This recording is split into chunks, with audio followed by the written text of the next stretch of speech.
Hi, this is VZ Pro 3 channel.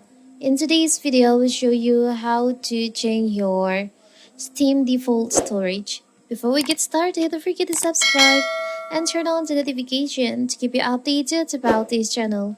So let's go. Steam is a platform for gaming on a PC.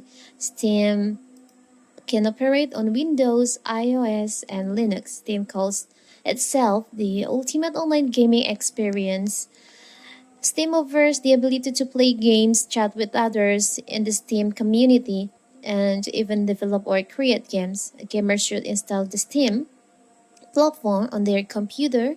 This will allow the gamer to purchase games that can be played on the computer. So, on my previous video, I've shown you how to create Steam account, how to download game on Steam, and others video under tutorial on Steam. So what if you want to change the default storage on your Steam? It's very simple. First of all, of course, we have to open our Steam, and from here you can go to settings. You can go to settings by clicking on the up left corner in here, Steam. Now you can go to settings, select on settings. From here, you can go to storage, this one. So, in here, if you want to make this local drive as your default storage, you can select on the three dots over here setting. If there's an option to make it as default, you can just select on that.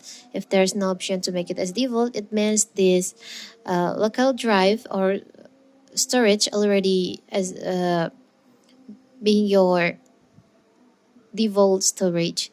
And if you want to change with another drive, you can select in here. You can choose on the drive that you want to use as your default storage, like this one maybe, or maybe you can add a new drive.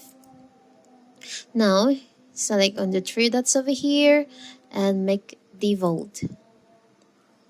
Select on make default. So you have make this drive as your default storage on your Steam account. It's very simple, right? So that is how to change your default storage on Steam. Don't forget to like and subscribe and turn on the notification to keep you updated about this channel. Thank you and see you!